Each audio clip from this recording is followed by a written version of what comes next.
This is Ullswater in the North Cumbrian Lakes, arguably one of the most beautiful spots in Britain. Carved by the glaciers and fine-tuned by the weather over the subsequent 7,000 years, you'd think this is the ideal spot to fish. The lake actually is stuffed with fish. Wild brownies positively thrive in the place. It's also home to Britain's rarest and most elusive freshwater fish, the skelly. So rare in fact that since their inclusion to the Wildlife and Countryside Act in 1988, all the UK's whitefish species, including the skelly, are now completely protected by law. Only 4 other waters in the UK contain skelly. Of these, probably the least known, and certainly amongst anglers, is Red Tarn, a small corrie lake which is mountain runoff water collecting in a depression scraped by a glacier. Flanked by Striding Edge and Swirl Edge leading up to Helvellyn summit, at around 2,400 feet above sea level, Red Tarn is the highest altitude water in England to contain fish, as Martin James and I were hoping to demonstrate here. The path leading up to Helvellyn starts close to the tiny Cumbrian village of Glenridding. The walk itself starts off easy enough, but soon the going gets very much tougher as the gradient increases. And it's this gradient that has posed something of a mystery for fishery scientists to explain away. The presence of brown trout in Red Tarn would be expected.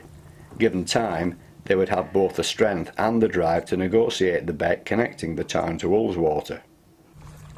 But the skelly is a very different proposition altogether, with no satisfactory answer offered other than to suggest its possible introduction by monks in the Middle Ages as an additional source of Friday food. Back in the late 1970s, before the skelly was put onto the protected list, I fish Red Tarn on a fairly regular basis, and in all kinds of weather too, some of which with hindsight I wouldn't want to be up there in today.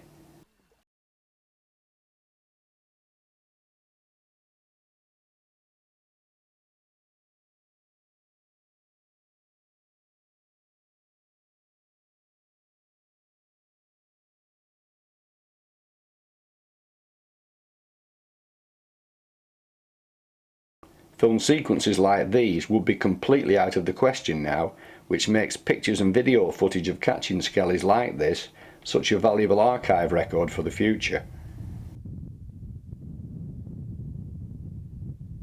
So bad were conditions up top at times that we have been turned back by blizzards, lost in low-lying cloud, and occasionally faced with a frozen lake surface after struggling all the way up with the gear. The tactics were simple enough. Bombard the area with a carpet of ground bait laced with maggots, then put a simple running ledger with 3 maggots on the hook out into the middle of it. This later gave way to a large swim feeder filled with maggots, which meant less heavy gear to have to carry up to the top.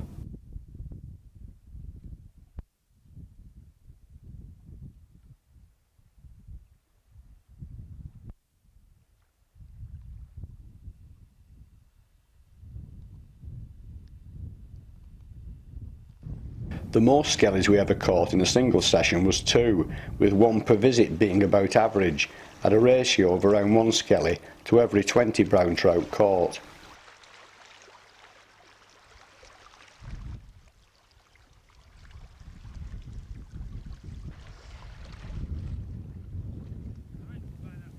Thankfully no snow, wind or rain on this particular day. Conditions could not have been better for the walking, the fishing and soaking up the fantastic Cumbrian scenery en route. This is it, the last hurdle. Get over this and we're straight down on the slope down to Red Tarn itself. The serious climbers are going off to my right now up to Striding Edge.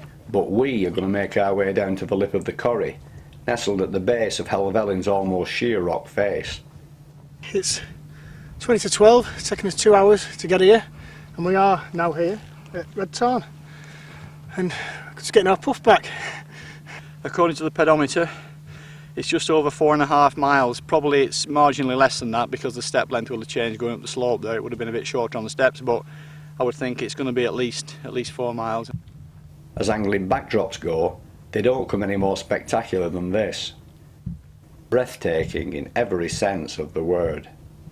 Okay, well, I'm standing here in Red Tarn back, and you can see it's dry as a bone today, so there'll be no fish swimming up here, but this is obviously where they have got through when it does rain.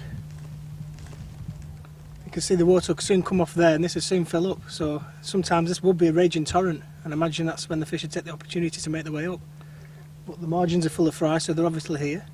Let's see what we can do with them. You can very clearly see how the glacier must have worn away the ground between 10 and 20,000 years ago to form the depression.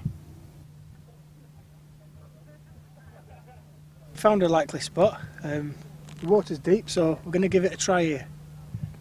When you turn stones over to see what fish food items might be lurking beneath them, it isn't difficult to see how Red Tarn got its name. Okay, so this is the swim feeder, and I just have it running on the main line on a short loop so the line can pass through it, so the fish will feel no resistance at all. Okay, this is just another type of quiver tip, but instead of having it on the end of your rod as you would usually, you have it midway up your rod. So you just screw it into this attachment here, which you can place anywhere you want on any rod. And as you're threading your line through your eyes of your rod, you just pass it through here.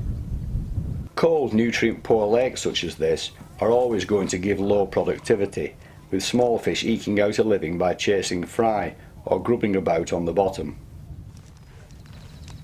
That's just dropping through the water now, and it will be for 10-12 seconds or so. I reckon it's probably about 23-24 foot of water there.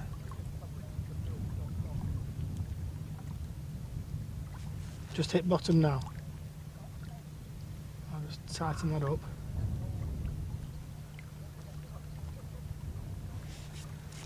First fish of the day came to my rod, but Martin wasn't far behind, with one of 16 beautifully coloured truly wild brownies between us by the end of the afternoon.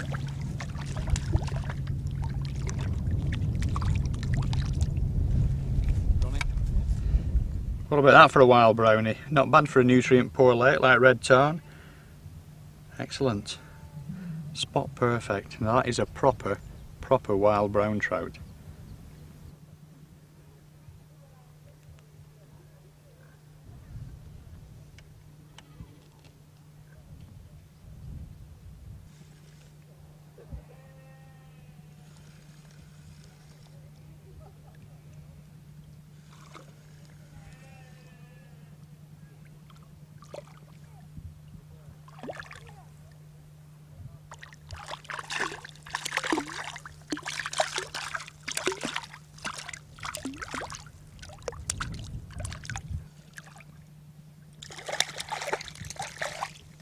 Nice splashy. Can't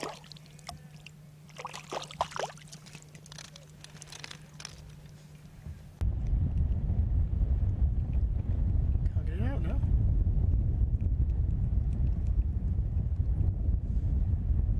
Superb. Beautifully marked, obviously wild. Lovely.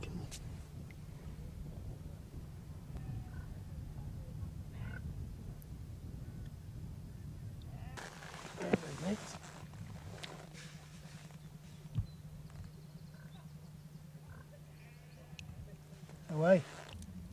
Over the session, maggots falling from the feeders brought a few fish up to the surface just under our feet, tempting Martin to give them a try with a float rig.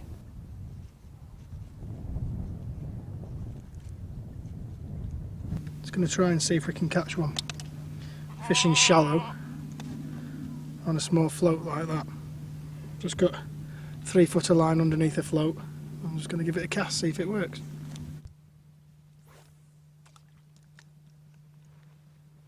Despite probably never having seen a hook and line before in their entire lives, these fish were amazingly shy of the bait, with only one giving a proper strikeable bite. As expected, everything we caught was well under a pound in weight. There you go. One situation where size really doesn't particularly matter. Colours on him. Beautiful. Every one fin perfect and with markings that look too good to be true. Let him back gently. But no skelly, which off past experience did surprise me, though under the circumstances this was probably the right result. Either way, we would not have been showing it here.